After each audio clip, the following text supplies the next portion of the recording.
For decades, managing payment exceptions meant navigating a maze of disconnected systems. Operators bounced between physical paperwork and disparate monitors, entering the same data multiple times, resulting in inevitable delays and manual errors. This document details the high-level functionality of Pega Smart Dispute. It provides a centralized environment to manage credit, debit, and non-plastic transactions. By applying agentic automation, it replaces manual data entry with active workflow orchestration, directly lowering operational costs.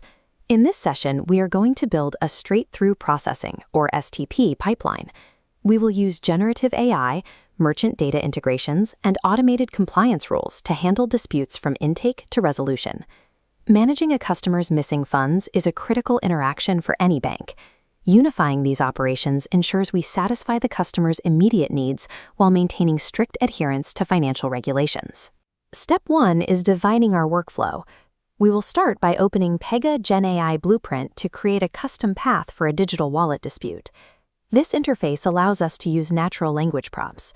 We type out our requirements, and Blueprint instantly generates the necessary case types, data models, and user interface components without requiring manual coding. Because we are generating the architecture from text, we can update our processing rules to accommodate new payment trends or regulatory updates the moment they happen. Next, we need to activate the agentic assistance for our customer service operators. We do this by navigating to the interaction portal settings. First, we configure Pega GenAI Coach. Think of this as an active mentor that sits alongside the operator, guiding them through the correct decision paths while a customer case is open. Then we enable Pega Knowledge Buddy. This tool uses retrieval-augmented generation to scan the bank's internal policies and card network rules, giving operators immediate, accurate answers to complex processing questions. Finally, we activate Voice AI. This pairs with GenAI to listen to the customer call, transcribe the conversation, and automatically pre-fill the case file with a concise summary of the claim. With these agentic tools handling the transcription and policy research, agents spend less time on data entry and more time actively managing the resolution.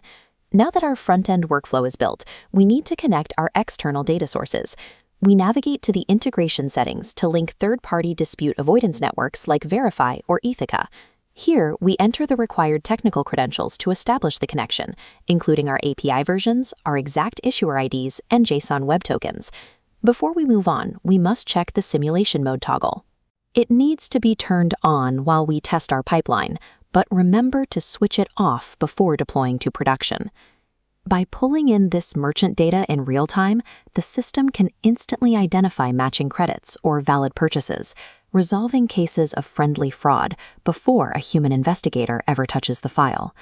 We also need to automate the movement of funds. We transition to the Accounting Functions menu, where we map the bank's existing chart of accounts directly to our new workflow. We configure the account step rules next. This tells the system exactly when to automate the issuance of provisional credits after a customer initiates a claim.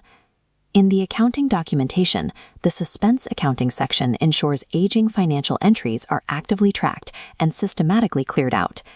Under write-off processing, setting a specific dollar amount for automatic write-offs eliminates the cost of investigating minor discrepancies. Finally, we'd establish our exact daily cutoff times and assign our business calendars to ensure all financial postings are recorded on the correct business day. Synchronizing real-time merchant data with internal accounting rules creates a self-healing financial ecosystem where standard discrepancies resolve themselves automatically. Our last configuration step is activating the automated network validations.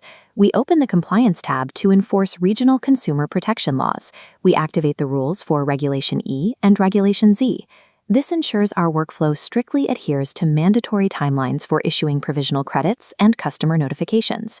We also enable the built-in association rules for Visa VCR and Mastercard MCOM, confirming that any chargeback we submit meets the exact specifications of the card networks. This visual shows how a dispute is evaluated against network validations and Regulation E timelines. If an operator tries to file a claim that lacks required documentation or misses a deadline, the system automatically blocks it. By enforcing these rules at the system level, we protect the institution from network penalties, rejected chargebacks, and regulatory litigation. Now, let's run a simulation to see our straight-through processing pipeline in action. A customer logs into their self-service web portal and initiates a dispute on a digital wallet transaction. Look at this comparison chart showing resolution times. GenAI summarizes the incoming claim. The merchant API auto-validates the transaction, and the compliance engine confirms eligibility. As a result, the resolution time drops from an average of 15 days down to 2 days. In the final step, the system automatically triggers an email to the customer, notifying them of the successful resolution and confirming their provisional credit. By integrating generative AI, merchant APIs, and strict compliance routing into a single workflow, you eliminate the manual friction of exception management and turn a historically costly process into a competitive advantage.